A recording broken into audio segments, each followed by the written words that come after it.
My name is Nicole Ashley, and today is a Self-Care Sunday. And today we're going to be talking about 10 ways to care for yourself as a creative. I feel that creatives tend to suffer from mental health issues a lot more than the average person. I could be wrong, and I'm sure that everyone has their own specific way of dealing with things. But as a creative myself, I know that a lot of the things I've been through, I'm hoping I can help you guys out. If not, you guys can leave some comments down below and let me know other ways that you're helping yourselves, because these are just 10 ways that I think have helped me in the last couple of, especially in the last couple of months, because that's why I haven't uploaded in forever. But okay, number one, set boundaries. Everyone needs their boundaries, even with family members, and I know that it's hard to do. For example, I work a full-time job, and then I've been trying to get better about taking care of myself, and it's not always easy. It is not. I got me a gym membership. I went and got my nails done today because I'm back filming. That's why I'm wearing the same shirt.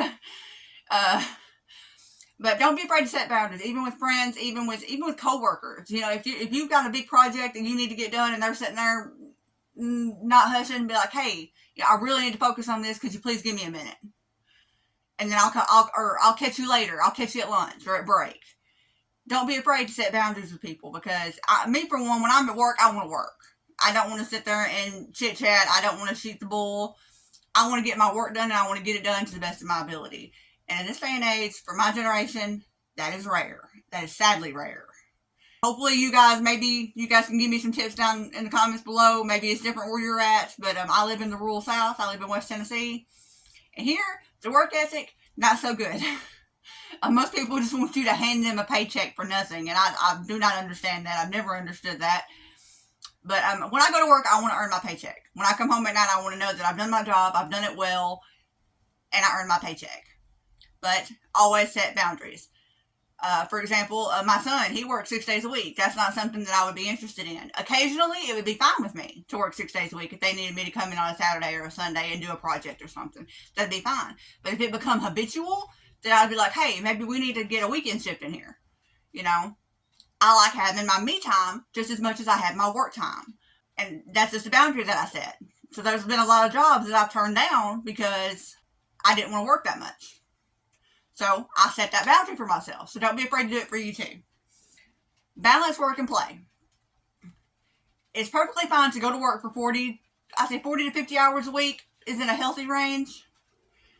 And then also have time to do things that you think are fun. Now, a lot of people, they want to go out and party and live it up and do those sorts of things.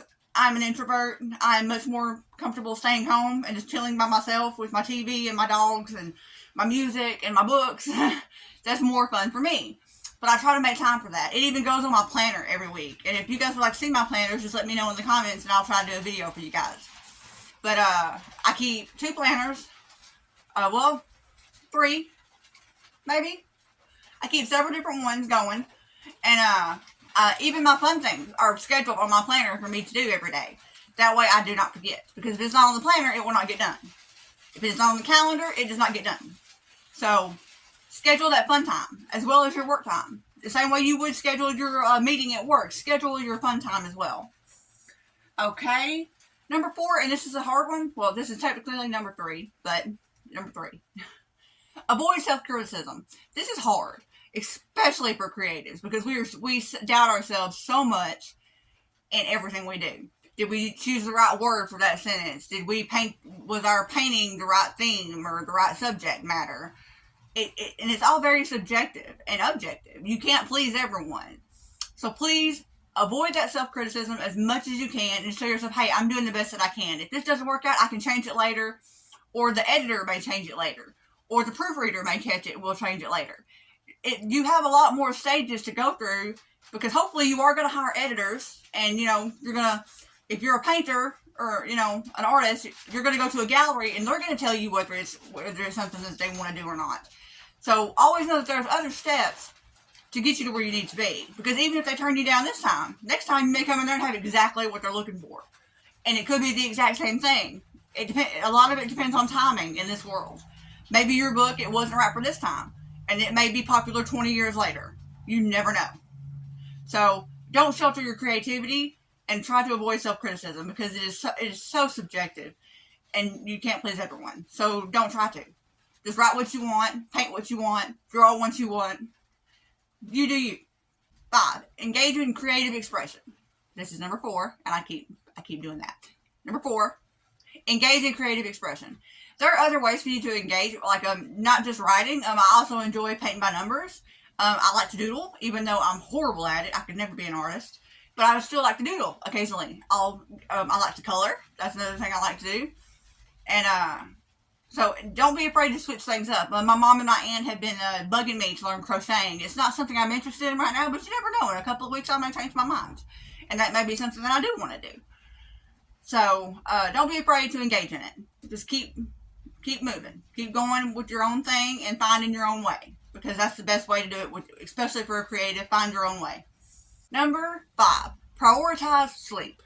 This is something that even I'm very guilty of, is that I want to stay up at night because that's when I'm most creative. I get the most done at night.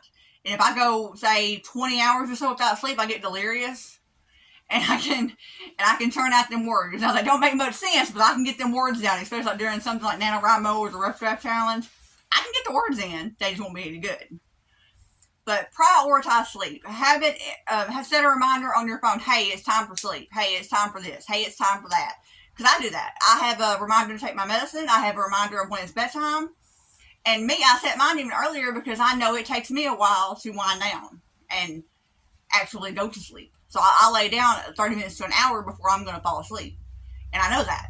So know your habits, know yourself, and set your alarms accordingly. But make sure you get 7 to 9 hours of sleep a night. And a lot of people will claim, oh, I only need 4. Oh, I only need 5. You can only do that for so long. And then your body is going to start shutting down on you. And lack of sleep is no different than driving under the influence of alcohol. Especially depending on how long you've gone without sleep. So please prioritize sleep. Number 6, exercise regularly. Now, I know, including myself, I'm not big on exercise, especially with the whole yoga fad and stuff that's going on. I've tried yoga. It is not for me. To me, it's too slow and too boring. But that's just my opinion. No offense to anybody who enjoys it. You do you.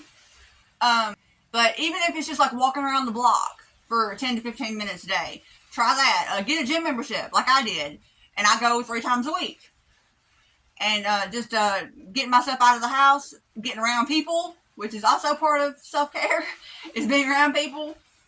And just find something that works for you. Maybe you just want to pop in a DVD and do a workout at home. That's perfectly fine.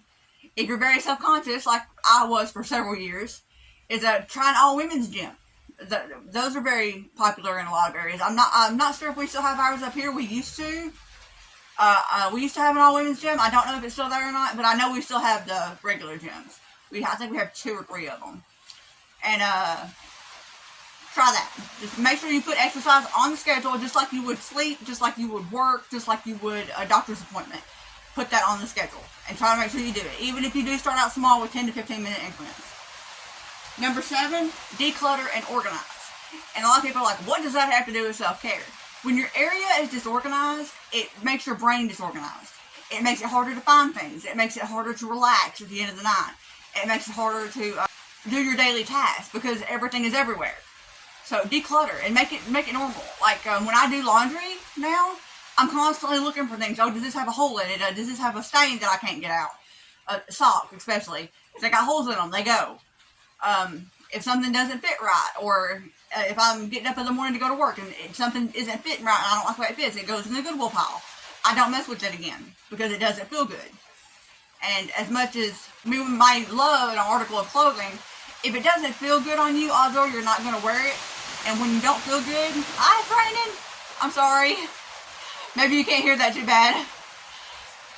But when you feel good in what you wear and you're comfortable in it, that also brings off confidence. So don't disregard that, okay? Another one is take breaks. Take breaks.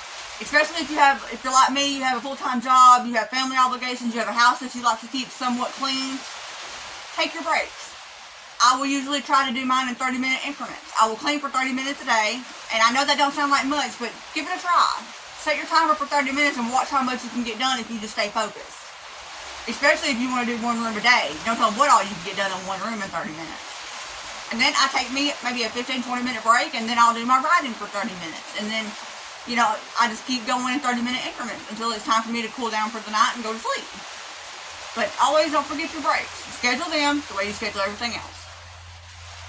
Number 10, number 9, I keep doing that. Set goals. Set your goals. And a lot of people think, what's the point in this? It's like just like New Year's resolutions. You set them and then you forget them. If you set goals and you track them, like don't just set them in your mind and say, okay, I'm going to lose 10 pounds in 2 months. That's great because it's a certain number and a certain amount of time. But if you don't write that goal down, you're not going to think about it for another 3 or 4 months unless you put it into a habit system. Like example, I gained a lot of weight when I was out of work or when I was doing different kinds of work because I wasn't being physical. So I gained weight.